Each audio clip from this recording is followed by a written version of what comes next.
What up, peeps? Welcome to the Kisscapades podcast. I'm your host, John Telewa, aka the Kissbandit.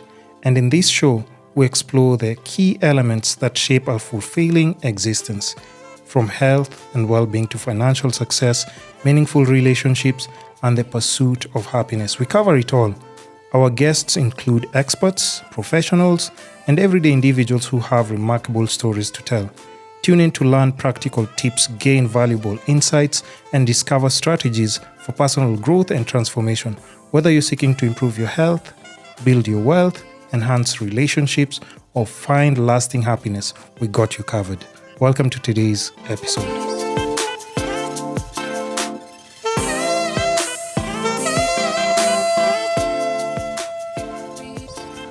Another amazing episode with a very, very special guest. How many people have called you special this week? You're the first one. Hey. But you know what? Welcome to the show. Welcome to the show. Thanks for coming through. I know we planned this actually randomly, and that's the craziest part is, like, when I sent you a message, I don't know whether you were expecting me to ever reach out first of all. Okay. Because I reached out, and then what was your reaction when I reached out? Okay, so first of all, I was first of all, thank you for having me. I was very surprised when you contacted me because on my journey of being on social media, you're one of my biggest. You are the person who gave me the push to actually start, but you gave me the push and you didn't know that you gave me the push. I didn't even tell you. Yeah. I couldn't even remember. And then you just said, like, there's something, I told you something to do with either equipment or it's something that you had asked. How specifically, though, for listeners, so that, you know, people understand that at times when I'm responding to something, from personal experience, it can guide you, even though I'm not there as well. Okay. But I can still give you a tip that would actually change how you're moving. So what happened is I'd always had a passion for starting a podcast and something like that. So one day I log into TikTok and I'm watching you buy equipments and load your equipments. And I think I commented on one of your videos and I said, oh my God, I've always wanted to start a podcast. I wish I had equipment like you do. And I remember you replied to that comment and you said, all you need is a phone. As long as you need a phone, that's enough to start a podcast. You don't need much. And I think I started posting a few days after that. Yeah. And how fast did you start, like, connecting with people just by posting now randomly, like even just with your phone, and the thoughts that are coming across your head, posting, and even like how your narration process, like how did you start seeing like your numbers change and people actually like connecting with what you're saying? I'd say, I think a month. Like when I started taking TikTok seriously, not as a what do you call it? As a not just like, as a consumer, but now even producing content. Yeah, so that's when I started posting. I'd say it took a month. Like, and I was very shocked because I was like, I wasn't even posting my face. I was using photos, but I got really good feedback, and it has been really encouraging doing that. Yep. So how many followers right now on TikTok? Compared before you started posting content and like now, so that you see how it's connecting. I've gained over the time. I'd say practically every day I get a few followers, practically every day since then. Right now I'm at about 20K, yeah. But before you started posting? I think less than 100. Less than 100? Yeah. It was just my friends. 100K or 100? 100. 100. It was just my friends. So, you know, I think that's where it gets a bit like now, it catches like your attention. You're like, okay, I was at 100. And then after I start like posting content and just expressing myself, you have connected to more than 20,000 people who follow you. And I'm sure they religiously ask like for when is the next time you're posting content and stuff. So does that give you like your just even life a whole different meaning? Because I'm sure like you have a regular career that you do, other personal responsibilities, but how do you like now just balance out now everything? Because now you have to reshape even everything that you're doing.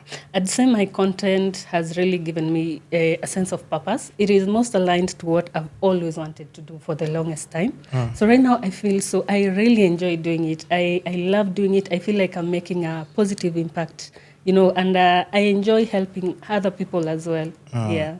Okay, now, and of course, like just being from that, from how you just put out like your content, do you have any background in psychology, Your therapist, because like how you talk, it's in a very soothing voice, and it's kind of like guiding someone. It's not like a parent, you know. Okay. When the other people who are talking and addressing on TikTok, you know how they use like aggressive language, but yours comes out a little bit therapeutic. It's with guidance and stuff. So do you have any background in? Yeah, I have studied. I've studied psychology. I am getting into therapy now. I'm just getting into therapy, if I'm being honest. Yeah. But I did study psychology, and right now I'm still also in school trying to study it from a clinical perspective, not just at point of view, from a clinical perspective as well. What's the difference? Well, the difference is that a psychologist is it's talk therapy mostly. Yeah. We talk there. But from a clinical perspective, now you get to understand the mechanisms involved, like the internal mechanisms involved, like the way the brain is working, the way some conditions actually could be medicated, like there's medication that could come in some cases. It's more complex. I'd say it's more complex. Yeah. Is that where even the medication comes in? Yeah, exactly. Okay. A bit of psychiatry. I mean, before we go deep in that subject, by the way, I'll also just have to take a little background, like on, like even like just your posts, because those are the things that guided me on thinking of the things that can lead like our discussion, and people can also like just connect also. Okay. So now there's a post, and this is already public. Wait. Only me. I'm sorry. Oh my God. No, I was just about to ask, like, okay, oh my God, will I remember? Okay, so these ones are different levels of the table.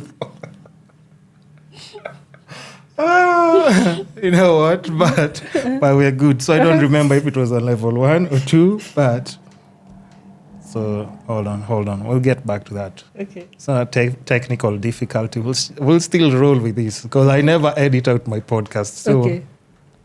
I think there, right? Isn't that more like it? Yeah, I think that's the level. Okay. So now, this post, there's a post you did on, and even before we go to this, like, have you done any other podcast collaborations? No, I think this is, as a guest, this is my first one. And then as a person, my friend and I are coming up with a podcast soon.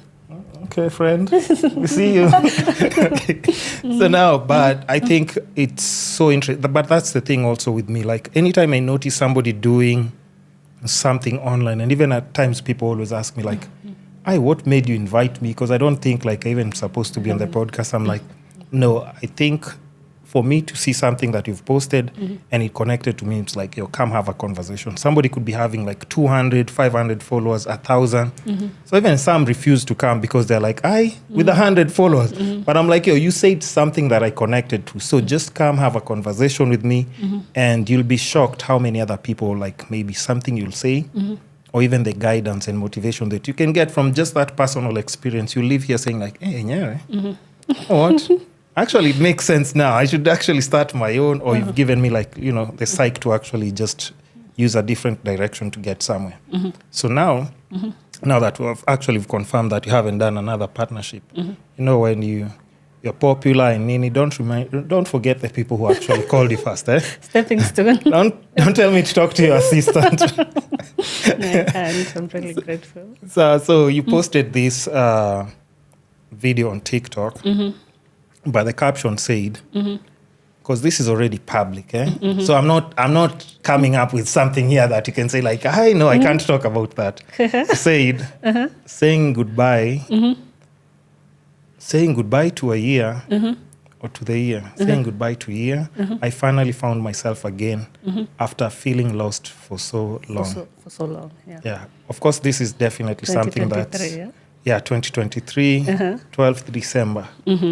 And, I'm seeing like even in the comments, people commenting and stuff. But what exactly was that all about? Because people now get to know you as well. Okay. Because you answer people's problems all the time on your TikTok. It's like, okay, guys, I can see people going through. But exactly where does that come from?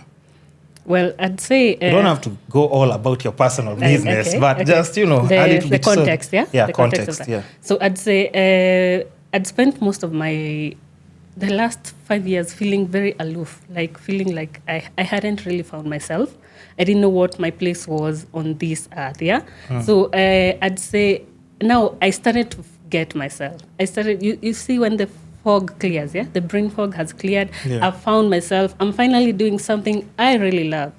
Yeah, because this is something I really love, and I'm getting a lot of satisfaction from it. I'm feeling very fueled to continue pursuing my purpose. Yeah, so that's why I said that was the year that I actually started posting. That was the year that I started working in psychology, in the psychiatry ward, such things. Yeah, so I felt very aligned. That's why I said saying goodbye to the year that I finally found myself. Yeah.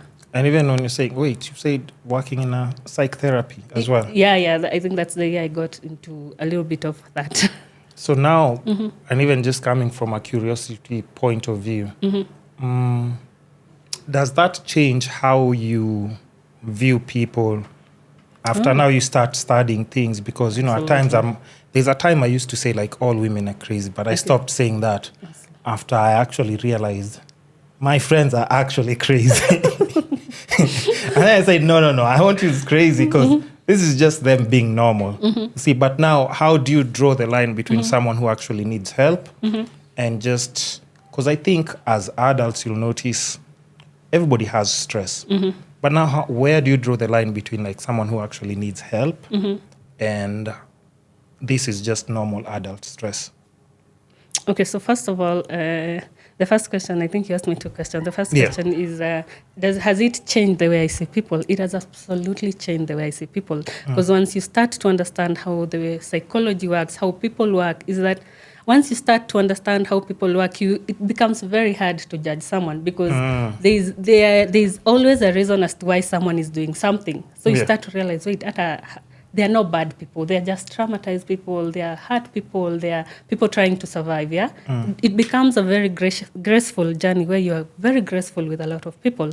Now, how do you differentiate between someone who needs help and someone who is... It's just normal stress, just probably, normal. Yeah. Now, first of all... Because maybe my girlfriend just cries every day. Just because. She's happy, and then she's just crying. Oh, she thought about something. The food is nice, she starts crying. Yeah. So, I mean, but that's what I'm saying now. How do you differentiate? Because I'm sorry, interrupted, but you're just about to explain that now. Okay. Yeah. So, first of all, when it comes to therapeutic help, I feel like everyone would benefit from therapy. Everyone, literally.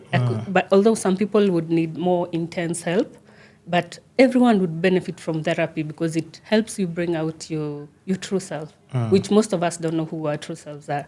We are a combination of what our parents taught us, what our environment taught us, what we learned from school. So what happens when you meet someone and you take them through therapy, they evolve, they become a whole new person. So I'd say, first of all, everyone benefits from therapy. But then how do you differentiate between the intensity of help that someone needs? Now, we have people who are very emotionally resilient, yeah? They could go through a lot of stuff and still come out really strong. Yeah. But we have so many other people who do not have that capacity. So they are very... one small circumstance is capable of really slowing them down in life. So those are the people that I'd say need more intense help and more intense coaching. Yeah, people who have low emotional resilience. Okay, nice. And then now also, like, of course, we have to touch on just the current climate and things that are happening, like even like, let's say, it's rampant now in Nairobi. Like, there's this whole, I mean, not just call it this whole thing. The femicide rate now in Nairobi is kind of, I don't know whether it's still the same numbers that we were doing like last year or the previous year, but it's seemed like over the past few months, it's like, couples and situations and situationships, like it's escalated and like we're seeing like either more, I think it's more numbers of men definitely just killing women. Okay. Yeah, the femicide rate has gone slightly high, but now the whole debate now, like that's online, it's like it's either the women's fault, they're not taking extra precaution, or just men are going out of control at this point. But what's your take on that before I just even start throwing other questions? Like just from clinical point of view, psychological point of view, what exactly do you think is wrong now where people don't even have remorse? If it's like men doing that, and even when you go to comment section, people don't seem like they're remorseful, and even when it's loss of a life. Okay. Yeah. So from a psychological perspective, Yeah. this is clearly from a psychological perspective. The beginning of the year is usually a very hard time for mental health because at the beginning of the year, this is when most people are more determined to pursue their needs. So a lot of people are more willing to do crazy stuff. And if you see the femicide, most of them had a financial gain connected to it. So most people are more willing to do crazy things at the beginning of the year. So I don't know if that could be the reason for it. I don't want to ruffle the wrong feathers. I'm very cautious about this because I realize it's very easy to... It's sensitive, right? Yeah, it's such a sensitive topic. Yeah, but I'd say what is happening is quite unfortunate for everyone, and especially the ladies that are being that are victims in that case. Yeah. Yeah. But I want to, there's even like a specific, like we're just chiming in, like even on what like some of the leaders and women leaders especially are saying, because there's a lady who said, what's her name? Okay, this one says, CS Aisha Jumwa condemns attacks of women and calls for probe. But there was also another woman leader. She said Senator Mutinda blames the rising murder of young women on their obsession for money. I mean, what do you think? Like I said...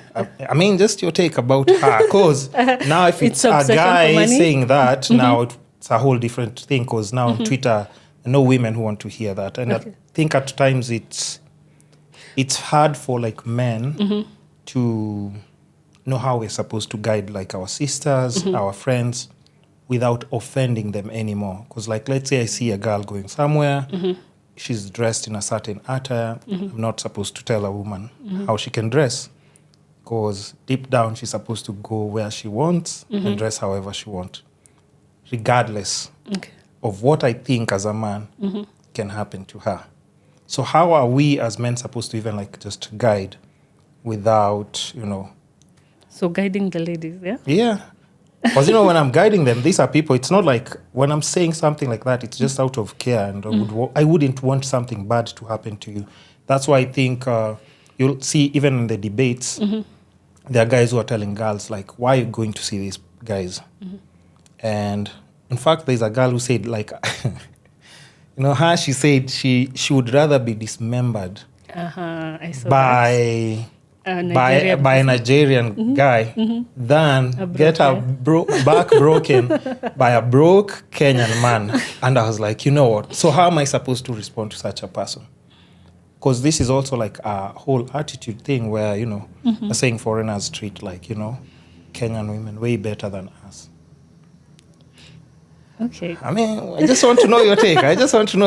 And I think because also like even for her, like, the senator, she was just saying it from like, girls, just chill out on the money because money is going to come.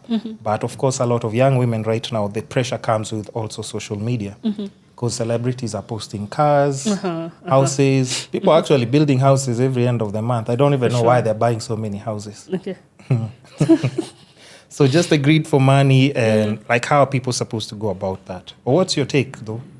Well, I think the society today has really proven that it's really hard to get a good job, a straight job, and so that I think that's when this desire even that ladies have, because as you said, social media is such a huge influence. Because if you're going to get there on social media and you see there's a very good role model, but they're gaining nothing, and there's a girl there who's twerking, who's getting a lot of sponsors left, right, centers, even for men, not just women. There are men who come and do very promiscuous thing online, and then a few days later, they've bought a really nice car. You get in Kenya? Yeah, in Kenya.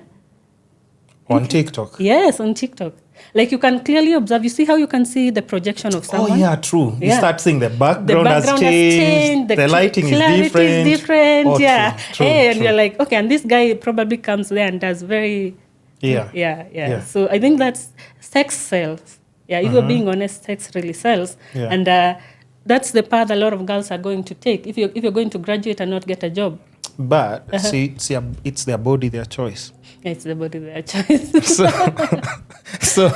But I'm just saying it's kind of hard right now because like there's pressure from so many other things when, like you've said, like automatically also sex sales. But even like when someone like a CS or even like teachers, how are they supposed to like even just guide their children? Because it's gotten to a point, let's say, we don't have like the old school, like, you know, community parenting, what was it called? Well, like if the neighbor sees your kid doing something wrong, they can slap them, they can pinch them, or actually like guide them. Now you can't tell anyone's kid anything. First, you've offended the mom, you can be sued, they can call you a creep, all those things can happen, right? But so, I mean, how, because also you being a parent, how are you able to like think of how you can guide your children so that they never do any mishaps that can just also be prevented? Because I wouldn't know, I'm not a parent, and I'm even scared to be one, because now what am I supposed to do now? So like my friend Mercy, she likes to tell me that it's easier to put on shoes than to carpet the whole world. So when it comes to your children, it becomes your responsibility. Hawezi tegemea jirani ati akulelea mtoto wako. So as parent, it is your full responsibility to make sure that you're bringing up kids that are ready to face this world so that they don't get lost along the way. So I think as a parent, I'd say it becomes it's your responsibility kabisa. Usitegemea ati sijui the teachers, sijui the pastors, sijui the what. You are the biggest influence in your kid's life. So yeah. Which is also good, but now remember your kids will be going to school with these other kids that maybe their parents don't care, or because, you know, I see some girls who maybe, let's say, and even if you see, like from my guests, I've had even girls who do OnlyFans. They come and talk about their experience and stuff. And first I used to say, like, no, maybe it's just like girls who don't have, like, you know, maybe like a father figure or a guardian who's like in their life. But no, some like actually just come from a family that has, like, you know, both parents. So it's kind of hard. And that's why I'm even always calling them. It's like, you just come and talk about it. And you'll notice even most of them when they come, they don't have to hide their face or anything. They'll just tell you, this is what we do, make our money. And, you know, at times I send my dad a little something. But then my dad's like, endelea. Okay.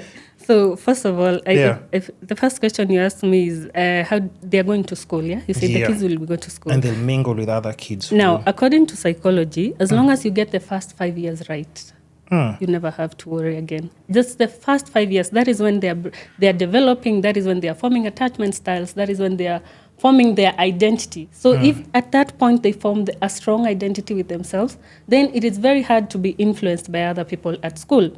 You also say that some people are coming from homes without two parents. Actually, you don't need two parents to raise good, healthy kids. Every child just needs one caring adult. It doesn't even have to be a mom or a dad. It could be a grandma. It could be a mentor. It could be a teacher. Just one caring adult is enough to transform the life of a person from chaos to a very successful and a life that is really thriving. But also another thing is, like, now we'll also notice, like, for a lot, because that's something we've mentioned, but a lot of also households kind of like now in Nairobi, it's like, I don't say it's a fashion, but it's just single parents. So either the dad or the mom. But I think mostly, like, we've seen like a very big rise also like on single moms. I don't know why it's almost impossible for couples to stay together right now, especially when kids are also involved. Because I thought like the kids are supposed to be like the glue. But somehow you still see like now, once the kid comes, it's like people always go separate ways. It's very common. Of course, I'll say that because I can also relate to some situation, not my children, but other people that I've seen, friends, family, and that, because I just see it around me. So it's not something I can ignore, but I'm always interested to understand how the dynamics of that are not working anymore. The rise of the single mother, the rise of the rise of single mother, and also just parent, one parent. One parent. I don't want to use the word broken homes, because it could be anything. Separate, but still like it would have been the best thing to happen. Maybe guys are toxic. So first of all, I'd say what has brought about the rise of this single parents household, one parent household, is because first of all, there is so much information out there. I'll still come back to this social media. It became a double-edged sword. It became a problem as well as a solution. So what happens?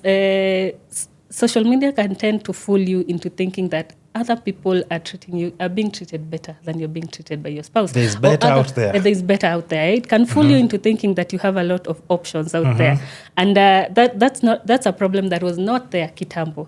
Then the next thing is that I feel like people are dealing with a lot right now, just because people are less resilient. They are less tolerant of struggles. They feel like, unaniongezea shida, you better go.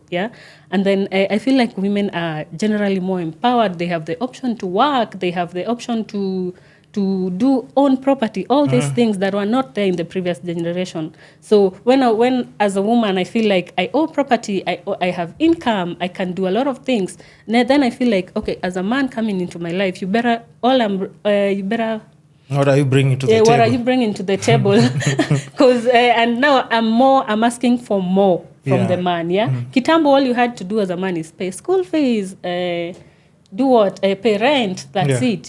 But now the women are also demanding more. They are demanding fathers that are involved in their children's life. They are demanding emotional intimacy. Things that probably men are not good at. Emotional intimacy. They are demanding a lot of things. But now, just even let's say, because like I think we can also just agree on, like, as much as we'd want to, men and women actually always, if you're just observant in general, you'll always see we always have two different perspectives. And I think that's what will always make us special. So now, like, when it comes to like also like a household, should we completely abolish this thing of like a man is supposed to be like the provider? Because now empowerment means, does it mean you don't need a man, or what does it mean exactly? I don't want to misquote it here, because like he said what, and he wants to pay for what? No, I'm supposed to pay for. I mean, I don't know. I mean, I thought it would feel good to take care of like your woman, take care of her bills. Make sure even if she's working, it's not too much. I wouldn't, like, let's say if I was in a situation, I wouldn't want my better half to be working the same hours as I'm working, because let me break my back so that it's slightly easier on you. You can work if you want, but, you know, because of course nowadays, like, now I don't work, and then you leave me. But everyone is like almost so prepared to be left that now they're like, they have to put themselves in a situation where I may have to work because I don't want any surprises. But should we abolish that whole thing of like men taking care of women so that now we do 50-50? In Europe, it seems to be working. If you go on a date, if you go on a date, 50-50. They won't even allow you to pay at their bill. They're like, no. Here we do 50-50. You can't pay any need. 50-50. Even in the house, 50-50. Yeah, most households in Europe, it's 50-50. So I'd say probably it boils down to the women. Probably some of us have misinterpreted it. As a person on my part, I'd say I love being taken care of by a man. Like I don't love that stress of rent, of school fees, of all that. So I think it all boils down to some women. Some women actually have have this core belief that if a man provides for you, he owes you. So they tend to say, hapana, usininunulie shamba, utakuja kuninyaganya. Don't buy me a car, you know. So you see, it all comes down to someone's core beliefs and their preferences. But masculinity, female empowerment is not about letting all the women do everything. That's not how it was supposed to be. I fully believe that's not how it was intended to be. Like when it was women empowerment, it was giving women more options to make the right choices for them. But sasa isikue, sasa mzigo yote bebeni, you know. Because I think now it always gets to that point where now anything a man suggests from a man's point of view, like we feel it's being called toxic masculinity. So it's like we're overstepping. So even if it's like saying, well, what would I say? Of course, definitely rent. I don't think there's a woman who enjoys paying rent. There isn't. Do you enjoy paying rent? No. If somebody takes care of that for you, yeah, because I think that's like one of the most important things that you have to look out for every month. So if that's taken off the table, and just a few things like, let's say if it's school fees and stuff, that's where like I think traditional men used to say like, my money is our money and your money is your money, because now your money you can do with it things that are more not too strenuous. If it's spoiling yourself, a little few things in the house here and there, but the major things, let me take care of it. If it's shopping for your nini, big things, big responsibilities, the small ones you take care of them. So I mean, it's tricky to know where we're supposed to balance it out. Because now, as we've said, like we're getting in more situations where women are saying, I can do everything on my own. I don't really need a man. And that's a very common phrase. I can do it. And question. Yeah. You like talking about the way our background. Come closer, because the mic will pick like from when you're slightly closer. The question is. You also talk about the way we are raised and what we are exposed to in our families growing up might also dictate the way we see life. Like if I saw my dad working and then not allowing my mom to make any financial decisions, I might be like, I want my own money. I do not want my man to give me money because then it's his. So does that also have to do with the way women are like, I'll do it all by myself because of what they saw at home? And they're like, no, to protect myself from what I saw at home, then I'm making my own money and deciding how I use it. And I think you're absolutely right, because that scenario has come up so many times where a woman tells you they're very protective over their finances. Like I met someone who was like 9 months pregnant and still going to work. And I asked her, where you working? You have a husband, he's married. And he's like, Apana. What I saw my mom do to my dad do to my mom. And that's very common by the It will not happen to me. But now, what do you call that in psychological terms? Because I think that's something people project kind of from like their past experiences, right? Or what they've seen. They've been conditioned, I've seen my mom suffer. I wouldn't want to suffer the same way. And that's how most adults are leading their lives. But doesn't that rob you the joy of actually giving a good relationship a chance? Because now your attitude is in that situation where you're like, no, me, I don't. When you could just chill back. Before that happens, can you at least enjoy this situation that's going on? So now there's no even chance of experiencing something that's genuine. Because I'm just trying to think about it this way. Can you imagine you're married or in a relationship with a partner who you're always giving them a side eye? It's like, who you? I'm with them, but hey, I'm just thinking, I have to, just in case, I have to be prepared. I think that's like just the worst place to be in, like right now where we are in society. Because now, I'm always like doubting people. You are? Always doubting people. Like I know, and I'm also a victim of that. Like even if I'm in a situation, I'm like, I know this person is about to cheat or do something crazy. So we are diagnosing. So now you might as well do that. But I'm always like, but that's when we're talking about what she said. That's to protect myself for that. Just in case when it happens, like now, I'm not like, left in shambles, depressed and everything. So you're already prepared for that day. Because I think if you go through depression, like let's say in your 30s, man, like that would be the worst thing. Because now you still have bills to pay. If you're depressed, who's going to pay the bills? I don't feel like working. So how are you supposed to pay the bills? Other people maybe who are depending on you and everything. But so now also, like I've said, I don't get to give myself probably a better chance or opportunity to enjoy a relationship without second guessing it. See.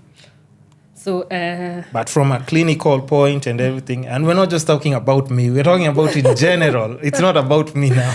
It's just like asking for a friend, But just even how she said it, like, and just now just projecting past experiences and making us not like just being able to experience the current situation that's actually not yet bad. Like in a clinical perspective, like if you were to advise people to move differently, what would it be? So like I said, earlier, I'd said that everyone could benefit from therapy because what therapy does, it undoes your conditioning, the conditioning that you got as a child. Because just because someone is your mother does not mean that automatically everything about them is right. So what we're doing, we remove that conditioning and we bring out now the you with who is a clean slate. Most of us are not a clean slate, adults. True. We are the decisions of our parents, our pastors, our brothers and sisters. So it's very hard to undo that conditioning on your own, whereby, as we said, the first, I think, 15, 13 years of a child's life are the most important. That's where they learn everything about life. So wakitoka hapo, it's just to implement. So if you learned the wrong things, if you learned that men are not to be relied on, if you learned that when a man provides for you, he owes you, if you learned, for instance, that even boys, men that are raised by single mothers, they really struggle with, you'd find that most of them are attracted to alpha females, women that are providers, single mothers. True. Yeah, because that is the admiration that their hero as kids. Used to being told, Baba. So the only person who gives you that kind of already. treatment is a single mom, an alpha female, a corporate lady, and so them wanaenda wanakuwa house husbands, and Actually, they don't that's mind. very true. Yeah. But I've seen some people in situations I'm like, and you chose this guy, you chose this. How is this even supposed to work? But now, when you think about it and you just assess the situations, like, this person's background and this person's background. Because even now, like, I know so many women who probably just provide for guys. Yeah, exactly. And me in my head just can't register. It doesn't make sense. It makes no sense. I'm like, you don't think she can replace you tomorrow? And funny enough, like, those women love these guys to a point where, like, they'd go work, come cook for the same guy, and make sure, like, mother them kind of. They don't mind. They actually don't mind. This is the life I want. Yeah? This is the life I That's prepared actually myself for mentally growing up. Yeah, and then people make more sense when you understand where they're coming from. And I think that's why now, like you've said, like, if you stop judging and now just assess and maybe try and think of how somebody grew up. Every decision, right? Actually to even someone would tell me, I had someone tell me they love the smell of cigarette. It did not make sense to me. So why do you love the smell of cigarette? Until I visited her home and I realized the dad is a chain smoker. So it's not the cigarettes, it's the memory, the what is it called? Attached to cigarette. Because maybe even the dad, when when they were young, hugging you, you remember like the cigarette. So your home smells like cigarettes. So it's not the smell of cigarettes you love. You might even tend to get attracted to a man who actually smokes and has like that smell of cigarettes, cigarette butts, and all those things. Yeah, I think that's actually even alcohol. Even alcohol, it's the same thing. Like the bonding, maybe because like the dad is like those people who like the only time they come home is like when they're drunk as a skunk. That's when they can play with the kids. And at times, such dads, you find like there's some dads who, of course, that's chaotic. But you find like there's some people who like when they drink, that's when now they're more bubbly and everything. They're playing with the kids. They're making jokes. Of course, even if it's lying on the floor, because maybe daddy, when he's coming in sober, he's a serious person. And when he comes, when he's drunk, he's rolling on the floor. They're playing with shoes, toys.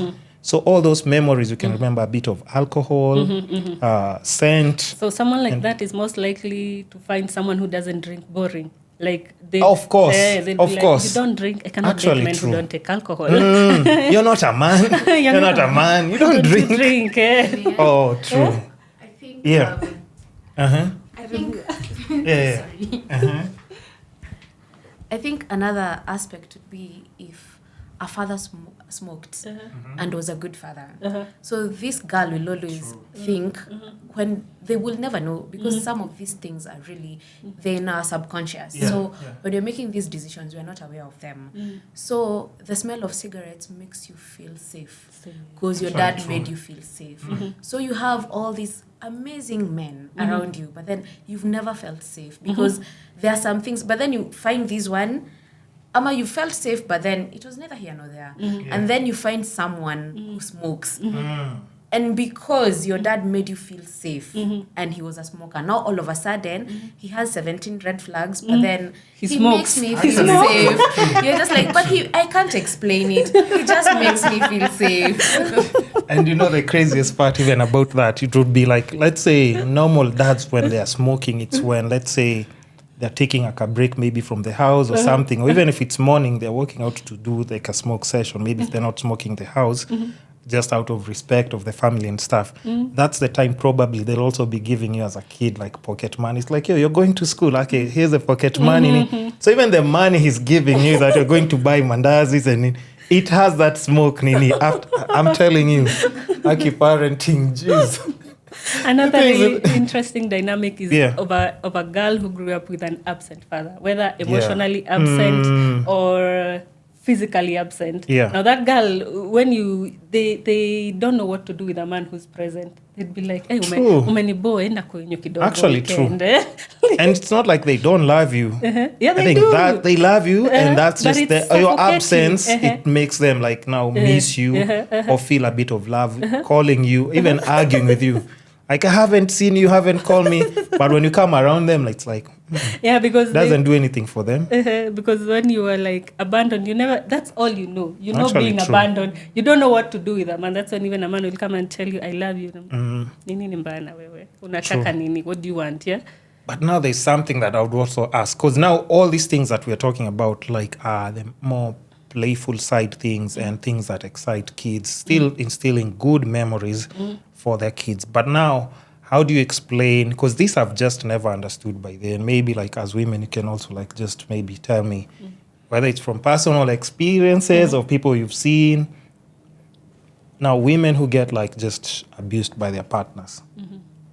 I have friends, I have people that I've seen and everything, and always, and even I talked about this last week, they get abused, they do not leave those situations. And I think at times it's sad that where it has to end up fatal, because such situations, I don't even know, because like even here women who are like, me if I'm not beaten, I don't think he loves me. So I have to ruffle pia his feathers kidogo until he punches or slaps me. But I'm just thinking, even if you pinch me, I don't like, I just have to be out. But I think kind of I have friends who are in situations where they've just never left, or it's always back and forth. So even how can you explain that as an adult? I don't know, because even last week also, like in the blogs, there's somebody who like on Friday they posted a picture of a black eye, and then after 2 days they said something like, oh, he's the most nini. And then on Monday, they were apologizing. This is after the whole public is accusing this guy, nini. And then on Monday, she apologizes and goes back to the She even apologizes for saying she was abused, yeah? Actually, she apologized. I'm sorry. And apologized to the guy. So what's your contribution to something like that? Like, how would you respond to even like that? Or just like, what's your take on that? As a woman, because like for me, I wouldn't understand. Maybe you can say it as a woman and maybe from a professional side. Just what do you think? It's a tough one. It's not straightforward, because for different women, it's different things. Some don't know any other way. My mom was beaten, so when I'm beaten, it's how marriage works. But for others, you've never seen anyone beaten. And these people who beat you, they don't start by beating you. That's the thing. They groom you before they beat you. First, you see your friend, when you knew her, she was a little younger, maybe 5 years ago. She was that kind of girl who would say, if anyone ever looked me, weirdly, I'm out. And now they're being beaten. It's because this person that abuses you doesn't start with abuse. First of all, they work on your self-esteem. They make you think that no one will ever love you. They break you down. They are doing you a favor by loving you. They start with, your mental. And then they start kidogo kicking you, talking badly to you. By the time they are getting to beating you, and they also know, not this man that beat you might be in another relationship where they never lay a hand on this person. True. Because, like she was saying, emotionally, we are at different places. And even in your life, you'll always be at different places. There are times you're more fragile, there are times you're stronger, because life also is not outside relationships. Life is also throwing you other issues. So if you have a sick parent, you have maybe bills, you have what? fighting this man you don't even have maybe the energy to fight him even emotionally. So they don't start by beating you. By the time they're getting to beating a person, they've broken you emotionally, they've separated you from your friends. So your friends can't be like, whether this person is wrong. So you're lying to your friends. You're lying to your parents. You're never meeting your friends. They first separate you from your friends. They start with your emotions and mental. By the time they're beating you, you think you deserve it. But now the thing is, the biggest question is always like, how? Because I see people who like I know and I'm like, this person just looks normal, but they never leave those situations. And I think even if you notice, like by the time we get to, like, also the femicide rate, forget about these people who are lured into rooms and everything. Most of the time it's even like couples. And you just find like, somebody has been stabbed and this is somebody that you actually loved but most of the times, people just don't leave. I've seen people in bad situations, but they're still always going back. Even if you're groomed, I mean, beating is painful. I just don't understand how that always turns into still something that you can't walk away from. Well, actually, I learned something very interesting the other day. I learned that abuse actually, it messes up with your brain. Like, it does, the way that your brain works, when you're being abused, there are parts of your brain that start to shut down. Like literally, you start to see that, as she said, your self-esteem has been attacked. Your self-worth as well has been attacked. And you'd find that, as you've said, a lady will be abused and then hata mtamchangia, you do a kaharambe, wacha bwana yako wewe. For instance, it's your neighbor. Shika hii pesa, wacha bwana yako. We've given even rent, nini. Ask me as a therapist. Someone will come and mulia and we talk. And then 3 days later, you see their WhatsApp status and they're like, my husband, bae. And you're like, wait, what? I can't breathe without you. What? Status update or profile picture. Really? And it happens so many times. What God has put together. Miaka yangu ya nzige. Yep. So it's very hard to remove a woman or someone with low self-worth from that situation, because ile song ya Beyonce inasema it's the brain that needs a surgery, it's the soul that needs a surgery. It's actually the part that is broken is so iko ndani kabisa. But so now my question would be like, let's say, forget about that person who's experiencing that for a while, because they're in a situation where we've said mentally they've been defeated and everything, right? How about, sir, now you being a friend? How are you supposed to be? Because me, after 2 tries, I'm out. Even as a friend, you can't talk to me about it. Someone is abusing you. Okay, let's say I'll give it like 3 times. There's still some phone calls I would still pick. But after that, I'll be like, no, don't come to me about this situation, because it's always the same thing. And then you as a friend, I don't know if you've personally experienced it.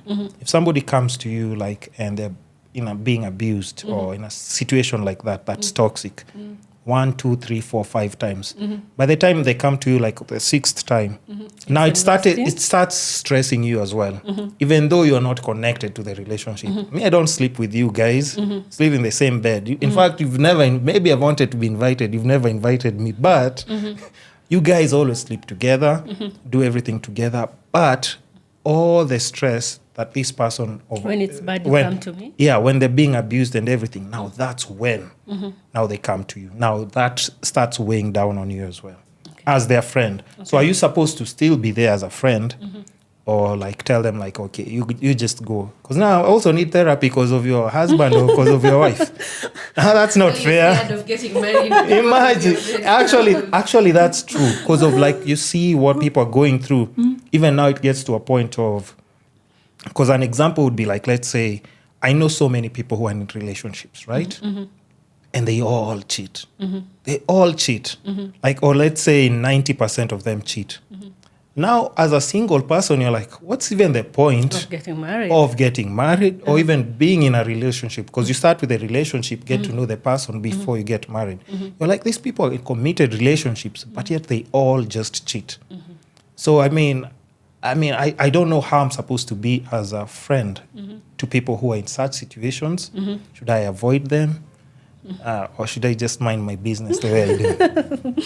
I feel like there is a name for what you're saying, yeah? It's they trauma influence you. dumping, yeah? Oh, It's trauma dumping. Yeah, it's trauma dumping. And so first of all, Mercy has been a friend, yeah? This is self-disclosure for a very long time. And there's a relationship she suffered because I would call her every single day. I would call her. I did not know her. I had not gotten into psychology. I had not realized how draining it is to be someone. So I actually had to apologize to her. I was like, when I got to psychology, I was like, Mercy, I owe you an apology. Yeah. This is how horrible it feels for someone to call you. And I'd not call her when things are good. Yeah, of course. I'd not call her, but when they go bad, I'd That's call her when now you call. 3, 4, 5 hours and we are talking, and she's a very good listener. Yeah. But then I didn't know but how exhausting and how unfair it is to your friend to like, even as a therapist, it is so unfair that you only come when things are bad. You don't come when you're things trying to work on yourself. Now, if things are kama maji, boiling water.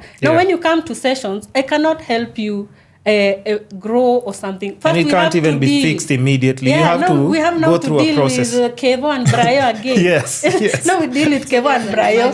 And then next week we say, our next session, we're going to talk about your childhood and the condition. And then you don't show up. And of course. 6 months later, Brayo has started again. Now we are here at Imagine Brayo again. I know I promised, but now you see. What you don't realize is the reason you're still attached to this Kevo or Brayo or whatever is all the other parts of your life are contributing to your attachment with Nini. And once we deal with those ones, once we deal with the attachment styles, your childhood trauma, your fight language, once we deal with that, Kevo stops being the center of your emotions. Of all the emotions. Yeah. But that's where I think as Africans, we are not, I don't know, I think we are failing. We are trying, but we are failing. People only come to therapy when it's nimekuja sasa. And it happens like that. Hi, Sheila, I come for session. Okay, so tell me. Sasa, kuna huyu mwanaume, amefanya nini. Okay.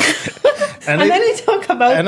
And then we try to talk about other things. They say, sasa turudi tena kwa nani. Akafanya hivi. So they don't give you a chance to fix other areas of your life. And in reality, therapy is all areas of your life coming together to make a harmonious decisions that's good for you. Because I even saved some screenshots from like just, maybe like your posts and stuff. And even when you're saying that, you're saying when you watch your client ignore all the signs and proceed to marry a psychotic narcissist with a pattern, control, and abuse, all those things. And you cannot imagine it's a life-changing decision that someone is making. And this is after a therapy session. In therapy, I'm not supposed to tell you you're married to a narcissist. Yeah. I'm supposed to kukupeleka pole until you get that aha moment when what? But now, if you don't go like that, it really happens, and it's really painful. Because people come for one session and then you go to their WhatsApp status and they're like, they've posted that same guy we cried about 3 days ago. Mombasa. Really. But I'm just trying to understand. Do you think it's cause of maybe, I don't know if it's hard economic times? Exactly, I think. That make people just still dwell in situations where they're like, okay, he does this to me and this, but I can still, if I'm going, where am I going? Yeah. Do you think it's economy first? Because even like the way is it the senator who was saying like, I can't really say it's greed for money, but maybe someone just needs money. Yeah, someone just needs. They just need money. And it's not. Sometimes it's money to survive. You literally do not have this month's rent. Jobs right now. We don't have jobs the way people used to have jobs back in the days. You're finishing. People are graduates, masters. Cost of living. Yeah, cost of living. Yeah, I think with all my standards, like there are things I tell myself, like I would not date such a type of man. Yeah. But if I met that man and he gives me the things that I want, he gives me my dream car, he gives me my dream apartment, I might be like, I would consider. God would understand. God would understand. So I cannot judge anyone because I have needs. Like the sort of problems that I have. Say, for instance, if I aligned all my problems, I'd be like, okay, 10 million could solve all of my problems. It's weight off your shoulder. It's weight off your shoulder. So a 50K man, I would not consider. Maybe a 200K man, I would not consider. But when it gets to 8 million, I'd be like, Mercy, forgive me. But I know I said. Actually, you block me. I block you. because I've set so much high standard. You wouldn't want her to start judging you. I'm so ashamed of myself. Or second guessing, yeah. Because there's some things I tell Mercy, like, I wouldn't get such a man. But then now I'd be like, you're actually more open to it. But I think it's also like unfortunate because of all the other circumstances. But now I think the only saddest part that when I'm looking at it is, for us, we're going through this. Any, let's say, like probably Gen Z, they're going to have it bad. Bad, because like some of the small things that maybe I think as we got to experience, for them it's completely different. Because for us, like even, I don't know if they even take each other to movies anymore. Those two small things like going to parks, I don't think those are things that kids are doing now. Walking in the estate, you know. Yeah, that was actually a date. You go, you just walk in the estates. Those things right now, it's just kids, because if everyone has their phone, and also let's just be honest, because now phones make, let's say, or give adults or even, let's say, creeps access to people who are way younger. Because you'd find probably like a 12-year-old girl who's talking to someone who's like 25, 30. So such a person, by the time like they're 16, 17, 18, their mind, the way it's processing things, it's completely different from how they're supposed to be interacting with other people, like normal for that age. But now, like where we're going, that's just going to be a normal thing. The future. Yeah. What does the future look like? Because, okay, you guys have kids. What's the appropriate age of having or giving a kid a phone? And we compare it to how old you've seen other kids, like when just using phones. And I'll tell you something about Marcy. okay. Her kids don't use phones. Really? She's so disciplined when it comes to screen time. I've never met anyone like you, by the way. I've never told you. You know, here's the thing. Yeah. You guys are putting me on the spot, and then today we'll go, and then there'll be like 7 screens in my house. The thing is, it depends on your children. It really depends on your children. Her kids thrive on media, you know. Like they'll watch something and then they're like, Mama, we want to try this. My kids thrive on being outdoors. Okay. So, and you can even have, she's talked about it, you can have 3 kids, 5 kids, and they all thrive from different things. So I can say that there's no 81 solution fits all. You have to know your kids. You have to know the kind of parents you are, and you know that your kids might have that too. In our house, we are mostly introverted. So because we know our kids are also for them, kind of is it by introverted. choice? Is it by choice? Somehow it's because Mommy has said, if I see you with random people. No, I'm introverted, their dad is introverted. And we see that in them. So we are like, okay, let's expose them to more social things, because their first instinct is to be by themselves. They thrive outside, so let's make sure that they are outside more. So when you say that one thing fits all, you don't know the dynamics of the family, you don't know the dynamics of everything. It depends on your children. It depends on so many things. They can be introverted and have phones. They'll never talk to you. They'll never ever talk. When my kids have screens, you'll try. The house would be burning. Or they switch off completely. Their attention is. Yeah. So they won't be playing with you. They'll be. But I want to interact with them because they're really young. They're really young, and in very few years they won't even want to interact with me because they have their own lives. So it depends on your dynamics. It depends on the family. There are people where going outside is not the safest. Neighborhoods, especially the neighborhoods. There's no place to play. There are so many things. So I can't be here and be like, no, all your kids should be outside. You don't have an outside that's safe. What am I saying? I don't know how your dynamics are. So it depends on the family dynamics. I think the problem that I'd say we'd have with the future generation is that parents are replacing family time with screen time. Whereby if my kid came here today and said, Mom, I want, like they're asking, you know, kids won't come and say, Mom, I want your attention. They'll come and be like, Mommy, anakuchokolate. So you'd be like, fanya hivi, chukua hii simu, chukua hii simu, go outside there and play. So that is the problem. Already People messing up now. Now you're replacing that connection that you have with you, that your child is asking for from you. You're replacing it with screen time. Yeah, that I'd say is the problem. And I think that's why, and this is just like my example. That's why I believe in just focusing on your finances when you're slightly young so that you don't have to work extremely much when you're having a family. But that's just like probably my concept, because it'll give you more time to be with your kids. Like there you've said, because I think kids I think now when they're 10 or probably 10 years, you probably now they're just spending more time with their friends, school. And in fact, it starts after at hours. 6 years. Is it Psychosocial development. At what age do kids start? Is it 6? Like detaching a bit from From parents? the parents. Should be somewhere Around 6, 7. around 6, 7. 7. Yeah. Grade 1. Is it So you grade just 1? actually true. That's why I say the first 5 years are the most important. Yeah. If you miss that, you've That's it. you've missed a very huge part of your kid's life. Oh, okay. Yeah. I think also there's another dimension Mhm. to look at it from. Like you're saying, Gen Z might turn out way worse than we did. Yeah. And I'd like to see in the future, hopefully we'll have made good decisions by then, the way we are giving them our phone to shut them up. So if in future she's given something to shut her off, to shut him off, that's how we are raising them. Yeah. We are raising them to know that I won't Sub- give you attention, I won't give you time, but I'll give you gifts. So now in future, even if their love language was not gifts, they're just like me, as long as a man is buying me this, is doing this, because that's how we are doing. Yeah. So I'm hoping by then we'd have made better decisions, because we can't solve everything with gifts, and then when this person is 18, we are angry that they were given an apartment and fell for the wrong person because they were given an apartment. Yeah. So I hope may the Lord help us do better. Yeah, because it gets to a point where you're like, you know what, this is just supposed to be faith. Because look at how things are moving fast.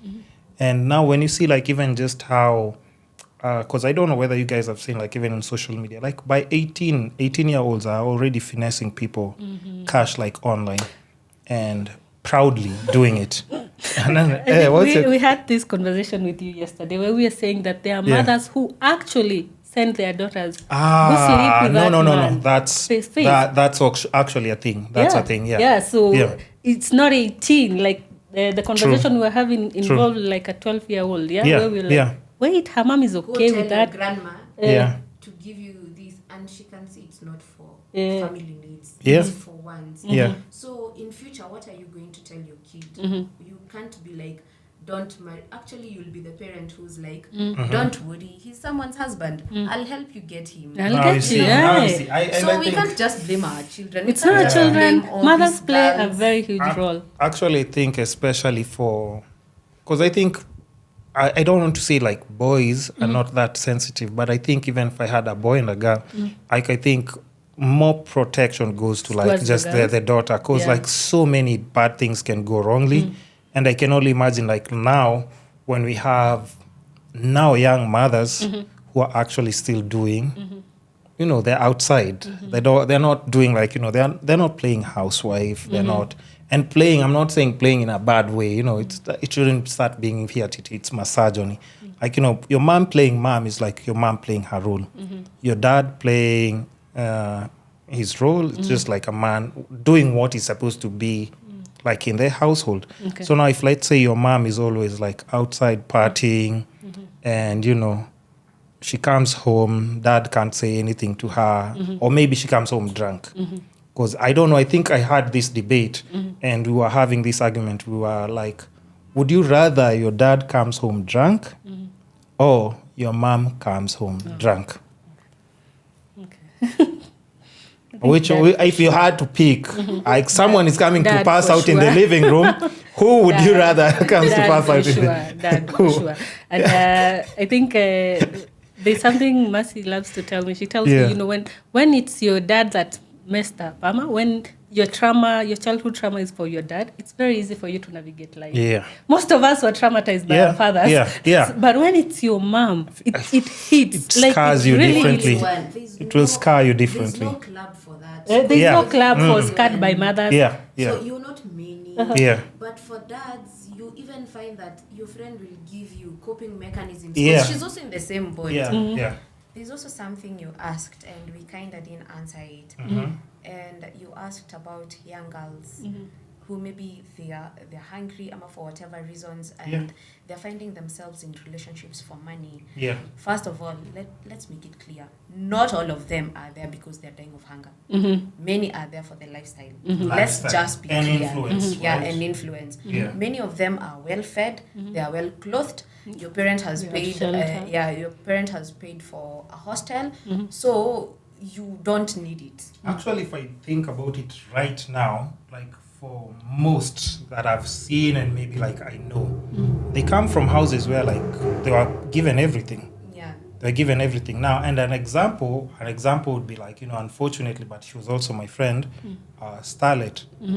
Because you see, like now after just crossing the new year, the first news that comes from the femicide situation is a lady who's been slaughtered, like not slaughtered because she was stabbed, the wrong arteries and stuff, but there was too much blood in that house.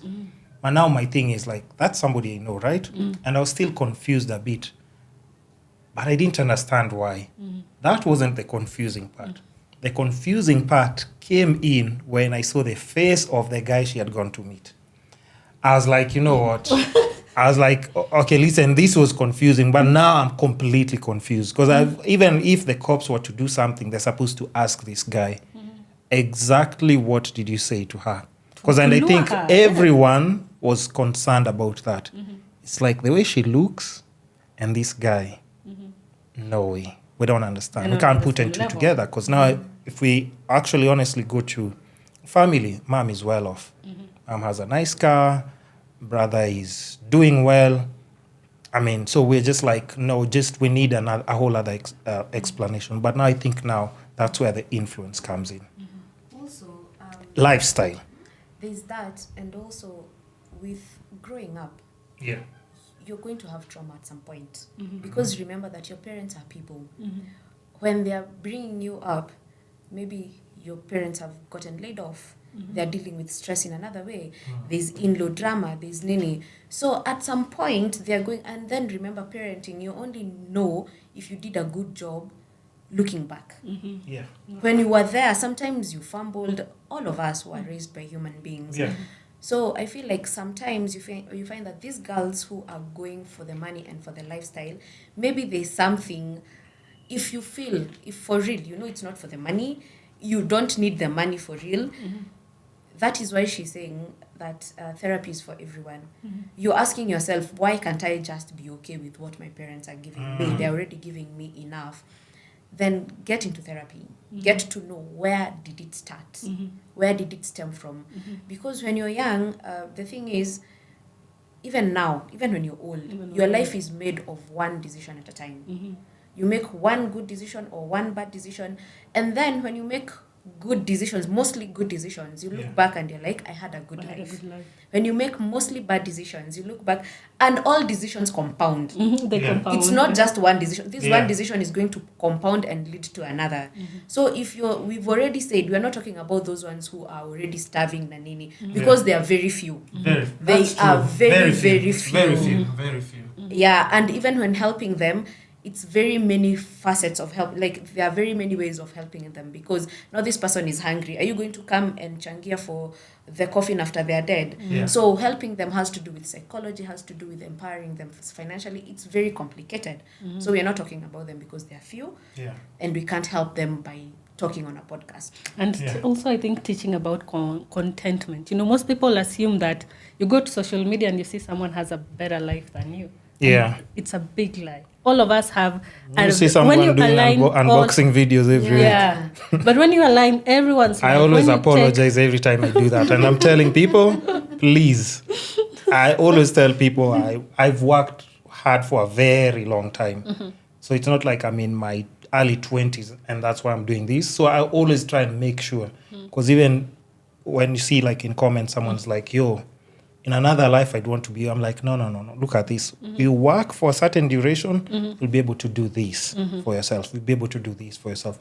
Anything you see around me, take it as influence. Because even for me, there are people that I'm always looking, I'm like, wow, that's a good level. But I don't want their shoes. I want to build. I don't want it that badly. badly. No, like if I work hard, now I afford to go to the next level. into the next level, just like that. But I understand. Sorry, go on. So a good exercise you could do is if you align all your friends in a row and you even take a notebook and you align, this is Mercy, this is Sheila, this is Rachel, this is who and who, you'd find that everyone is blessed in a certain way. Like this one has a good career, but her husband is a big mess. This one doesn't have a good career. She probably doesn't have kids, but she has a really big support system. Like her mom loves her, her dad loves her. Just like that. Like everyone is, God is so fair that everyone He balances out something. He'll give you something that somebody else doesn't have, to be honest. And this thing of take it from a therapist. People who are in happy relationships don't post about how happy they are. They don't. Actually, it's true. They don't. They're busy enjoying it. They're busy enjoying it. It is the people that are crazy that get to prove. They have something to prove. That's true. It's people who are probably in very crazy dynamics relationships are the one who will come and post, oh, let me post your hand on social media because I know there's someone else who'll see that hand and be like, hiyo ni mkono yetu. I've been used so many times. Just brought out PTSD. I'm just like, oh, that's why they were posting. I'm like, so like that somebody else can see. The owner of the car, if for instance, if I post today a photo of myself in a Mercedes Benz, it's very likely it's not mine. The owner of the car doesn't need to show people that I owe this one. So that's the thing. People take social media so seriously, and it's not. Social media is a platform. It's a walk. It's inaitangwa nini ile walk modeling. Wait, what? Runway. It's a runway, and people are bringing in their best show. Their best. You don't get to see their downs. You don't get to see their real. Something you've said I'd really like to weigh in on about unboxing. I'd also like for us to normalize it being that even if you were in your 20s and you're unboxing equipment that's really expensive, I should be okay with not being where you are because you all are very different. Our journeys are very different. Very different. And I don't know if you will talk about it in parenting. Now we are being taught that if your child is not doesn't get the coolest toy and you can't afford it, it's a chance to teach them it's okay if other kids have other things better than you. It's very much okay because you also have things that they don't, or even if they have everything that you don't, it's okay. So that when even us now, we have to parent ourselves in our age, because now we can't say my mom went wrong. Your mom, there was no social media when your mom was raising you. So now parent yourself and tell yourself it's okay for other people to have things that I don't have, including fathers. Yes, even fathers. Some kids will have loving dads. It's okay for other people to have bigger cars. It's very much okay. It shouldn't get me to the point where I will do anything to also show you that I have the same thing. And someone else having something takes nothing away from you. Mercy being my best friend, if she has something, si ati Mungu alimpea akaninyima, and it's not like it was to come to you. It wasn't that you know one of you has to get one hapa kuna gari moja iende kwa nani. But my contribution to that though would be now, and you also have to understand how sensitive this situation becomes, because now you'll notice, like even on social media, a lot of older women, you don't advise young girls. And I'm not saying you guys don't advise young girls, because I think deep down, women know women best. They know. That's why I say, like, even women can be like in a group, even if they don't like each other, the enemy could just be sitting next to you. But you know already, like, hey, this person is capable of doing A, B, C, and D. So I think it's unfortunate because, you see, like young girls, they can always do something wrong, but the woman who's next to her, they would never say anything. But I also know why. Because they know I was young at some point, and if I was getting the attention that this person is getting right now, I know very well how a young girl's mind works. That's why, let's say, this big, super influential, like, let's say, women in Kenya, have you ever, in fact, since the femicide thing was happening, have you heard any one of them say anything about young girls or anything? I don't want to pick out names because some of them, like, I know them in person, but have you heard any of them say anything? big influential like women, big ones, the ones that Who people just have to follow, say one the who's thing and and who's that like people. 100,000 Yeah, if they say people. something and tell we have a match tomorrow about Nini, have you seen any of them say anything? Okay. And wait, let me finish. Because even some of them, like, they're in a better financial situation, they're slightly older, and let's say they have like the beauty edge that also Nini. They know very well how, at that age, how their mind was functioning. So what they know, and I think they know deep down, is like, I don't think I can tell a 22-year-old girl who's pretty and men are showering her with gifts what she can do. Because what she'll say is like, oh, Mezeka, you're just too old. That's why you're jealous, maybe. And you can see it. You can see that's why, like, you see so many young girls led. Somebody can have the nerve to say, like, I'd rather a Nigerian dismember me than a broke Kenyan man breaking my back. You know psychologically where that person is. Like, yeah, I'm ready to die as long as this person is giving me money. Okay. But that's what I'm saying still again, like, you will never see those big influential women. They're always, nobody's talking about it. It's now like maybe you guys who are on TikTok, you can open those discussions, but people who have millions of followers, you'll see them posting anything about femicide. No? I think they're already a brand. When you have 1 million followers, you're a brand. Yeah. And that's such a delicate topic. Yeah. It will rub, it's a very polarizing topic. Anything that is trending is very polarizing because half the country is on this side, it's blaming women, half of it is blaming men. Yeah. So no matter what you say, someone will take it the wrong way. When you have a huge following, even when you have a small following, yes, people will be like, are you supporting femicide? What are you doing? Like when you tell girls, don't go to Airbnb, are you supporting femicide? Can you really tell a young girl right now not to go and meet someone in an Airbnb? That theory, it's not a theory actually, it's a fact. Because every other weekend, we know Airbnbs are full. That's why the business is booming in Kenya. And people are not going there to play chess. Older women and younger men. It's it's men in their late 30s, 40s. Girls they are going 20s, to play with Nini and because no married couple is going of to course not. So it's not a theory. The thing that people say is the brain hasn't fully developed until you're in your mid-20s. It's not a theory. Which is true. So I would agree with So, and you can actually feel it as you get older and you get to 26 and 7. Like by then I was what? So it shifts. It changes. What was I thinking? Yeah, it changes. Now, before you get there, you there's a lot of things you lack. You lack forethought. You cannot calculate consequences. You lack impulse control. Like you could tell a 25-year-old, tuamke twende Marsabit leo. And they'd be like, twende. True. But I cannot call her or you and be like, twende. You'd be like, even on Friday, before you, even on Friday, what are we going to do? Are you drinking? Why are we going? Where are we going to spend There's the no night? fun that is there that is enough to make me be like, I'm going. Nani ataendesha gari? Who's fueling? Like I have. So how much will it cost? Are we like cost sharing? Am you paying That's why you everything? see. I've talked about that this 23-year-old so many times. Like somebody would call and say like, yo, imagine we have probably a bill here. We couldn't. And then I'm like, how many people are you on the table? They're like 7. It's like, so 7 people, you're just having fun, a blast. Nobody knew who's going to pay the bill. How is that even possible? But now if I look back at somebody who's young, it's like their mind doesn't even... At yourself, when you were at that age. The mind is just a whole different. True. But now you can't do that to me. I'll be like, hey, wait. I drank 1 glass of whiskey, a double shot. Bring me my bill. Whoever else here has drunk, by the way, you need to.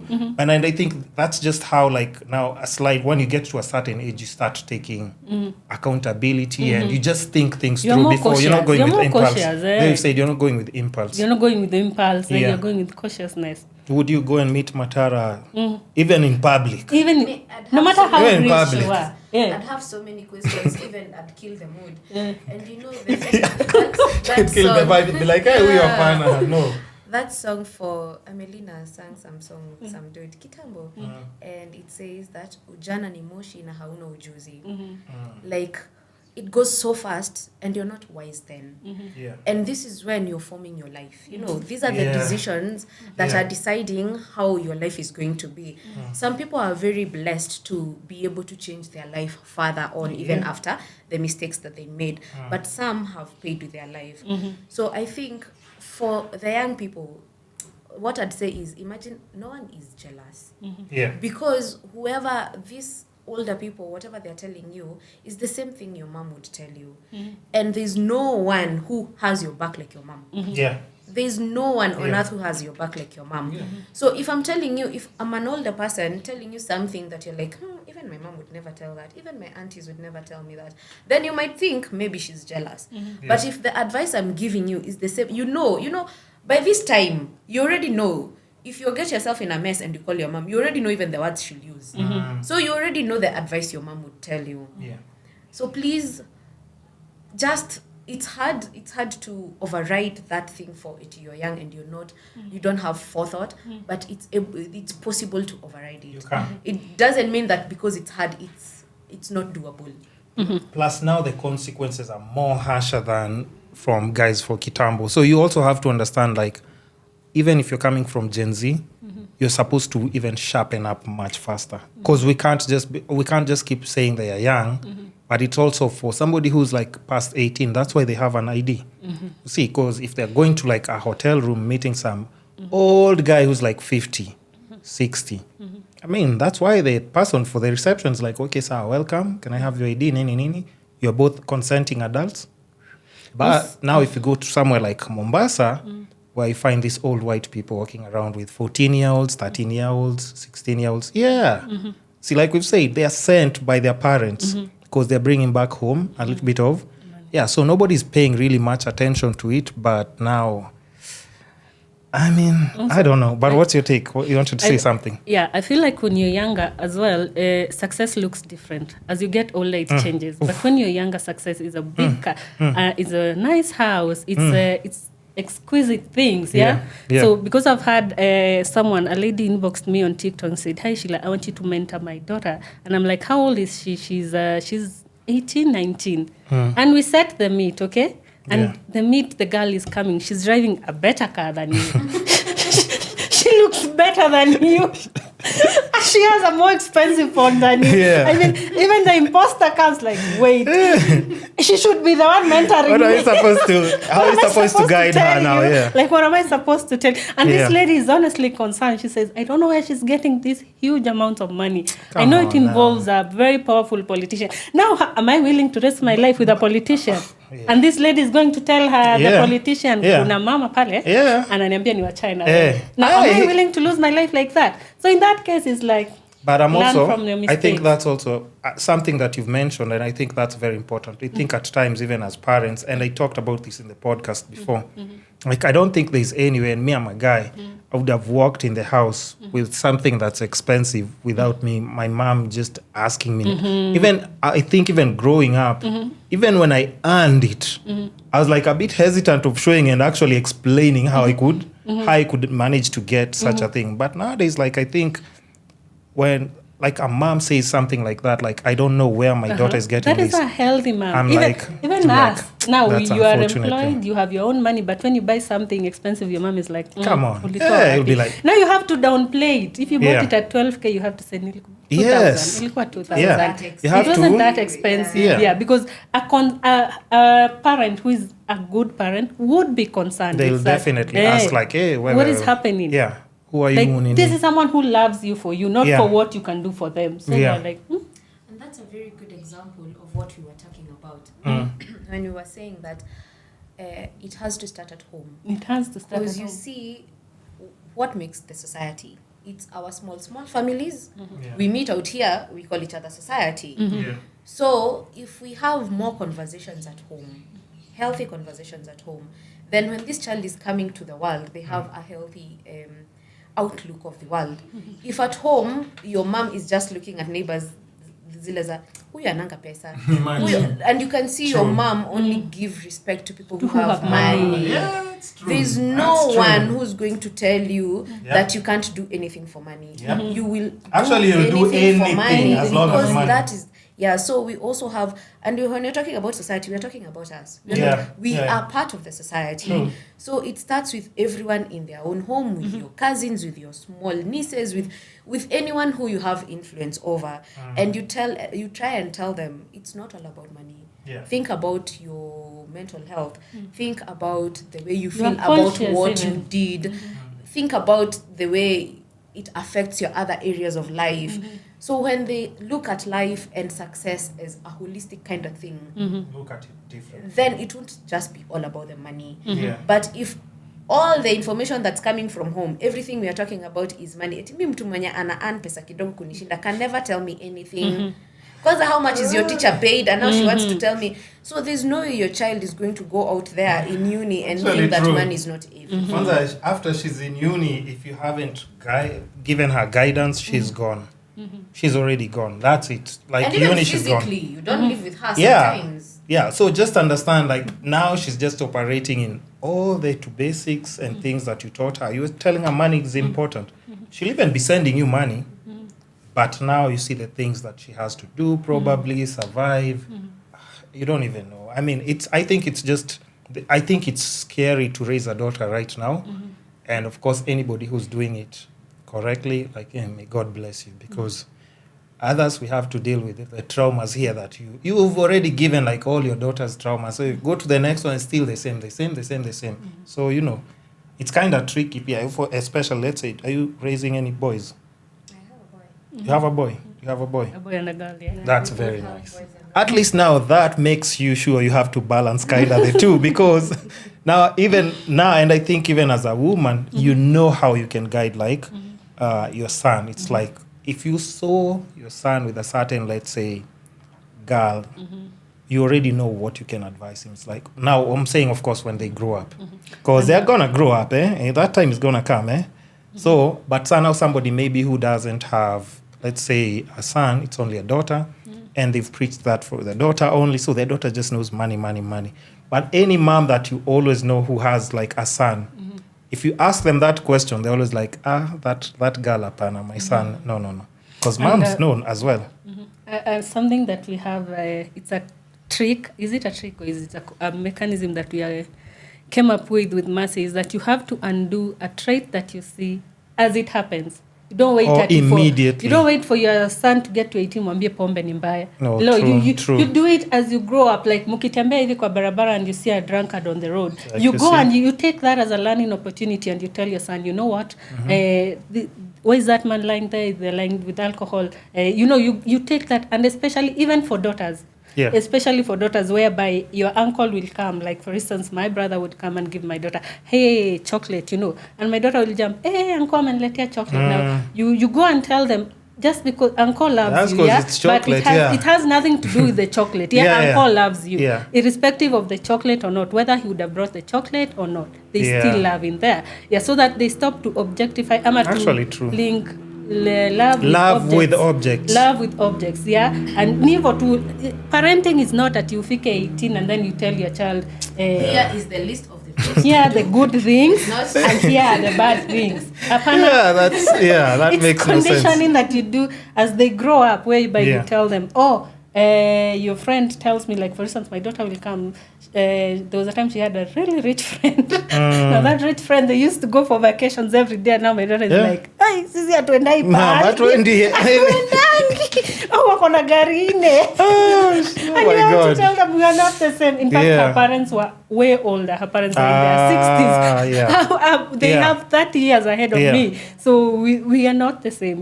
She's more privileged. That takes nothing away from you. That does not mean you become valued and loved the same way, regardless. That does not mean you, and I remember telling my daughter, that does not mean you become the jealous friend where you're like, siendi kwao leo. Wako na gari mingi. No, you go.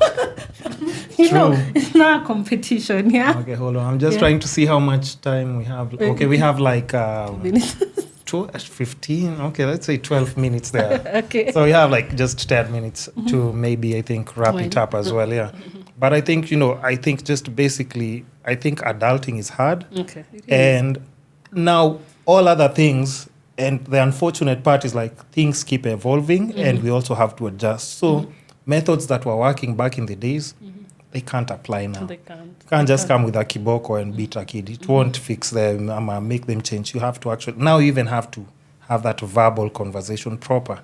And I think what would be more important is like being present at the home, which also now takes me back to a discussion that I had brought up is like, how are we supposed to ensure that it's possible when both parents are hustling, because now in a hustle culture, you have to do that 8 to 5. Hey, me, I need to get my own bag. Daddy has to get his own bag. So how will everybody be present to guide their kids if everybody's just money economy? The biggest part of being a good parent Yeah. is actually being a good person. Yeah, that is because you cannot parent when your headspace is bad. Like if you are hustling at a job that is very exhausting, when you enter the house, the first thing you're going to do is yell at your kids automatically, you push them away. So taking care of yourself is the first step of being a good parent. That one. So you make sure you're taking care of your mental health, you're taking care of your physical health, your spiritual health as well. Then it becomes very easier. You cannot pour from an empty cup. So you have to fill your cup first, and then you try. Kids do not need that. I was very surprised by a survey that showed kids only need, minutes. All you have to do is come from work and sit with them on the carpet for 15 minutes. It's enough. It's enough for a day. Yeah, it's enough for a day. For a day, you just come. Unfortunately, nowadays, most people do not live with your kids. Maybe they are abroad, maybe they're... But you can do it. Technology came up with that. Yeah. So you can set aside 15 minutes and say, this 15 minutes... 7:50 to 7 something, I'll bond with my kids, and you ask them. It's really easy. How was school? What did you learn?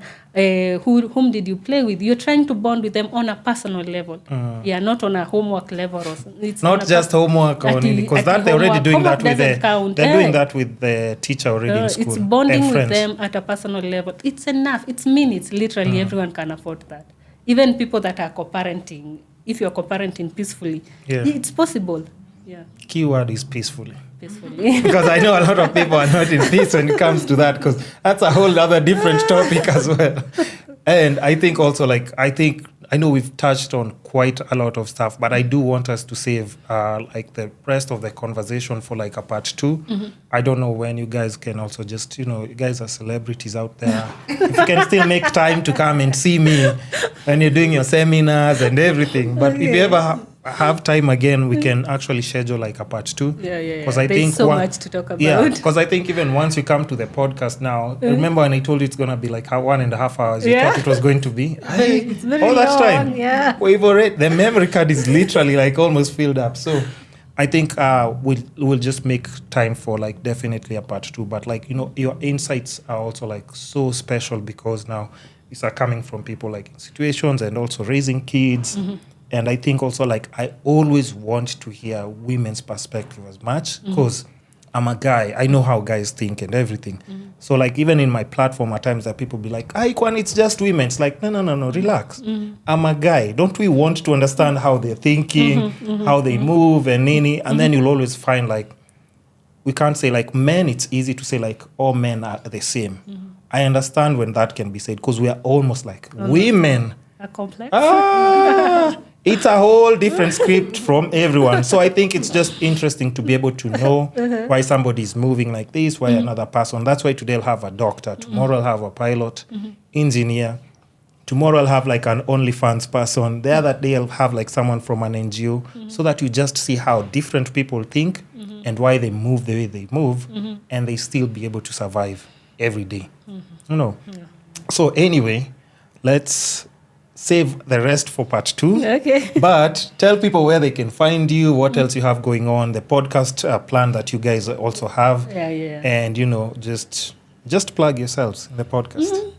Plug yourselves. Okay, so our podcast is called The Wellness Hub. It's for women who want to become better, women who want to come out of victimhood, women who want to evolve, to find themselves. That is what we are doing. We will be talking about so many topics that we cannot even discuss. But we are all over. We're just getting into it. We are still into the technicalities. But once we do, I'm sure I'll share it on my TikTok page and on hers as well. Okay. But now what are your handles? Okay, so I'm Sheilla Macharia everywhere. Sheilla Macharia, On TikTok, Instagram, on Facebook, YouTube has been neglected. I did my research today. I was like, hey, come on. What? I'm like, why aren't you doing something on any? I think YouTube is also a good platform for you guys to work on, because I think that's also... And the craziest part that you'll notice once you start spreading the content in different platforms, you'll be gaining different demographics from all those different places. Facebook, completely different, like certain age group. YouTube, certain TikTok, age group. TikTok, and it just varies. So, I mean, I think don't neglect any, because you will definitely connect to a broader audience who will need the information that you guys are putting out. Yeah. So, and where can people find you? Or can they find you? I barely exist on social media. But now that you're starting your platform, though, also when they the can. platform starts, then the podcast, then you are going to be able to connect with us. Okay, so no problem. So, but anyway, thanks for coming to the platform. Thank you. And I'm definitely wishing you all the best. We just can't wait to see what 2024 holds. Yeah. And, let's work on that part too as well. Yeah. But you're doing like a really, really good job. So I'm really excited to see what you guys will be able to do in podcasting platform. Thank you so much. So welcome, and, thanks for being there, and till next time probably. Thank you. Inshallah, right? Bye. Bye-bye, guys. The Kisscapades podcast is your gateway to holistic growth and personal transformation.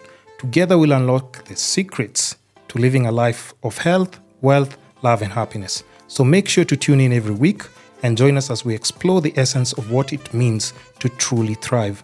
And lastly, show us some love and support in our social media platforms from Facebook, Instagram, YouTube, Spotify, Apple Podcasts, Google Podcasts, basically all the social media platforms that, support podcasting will definitely be there.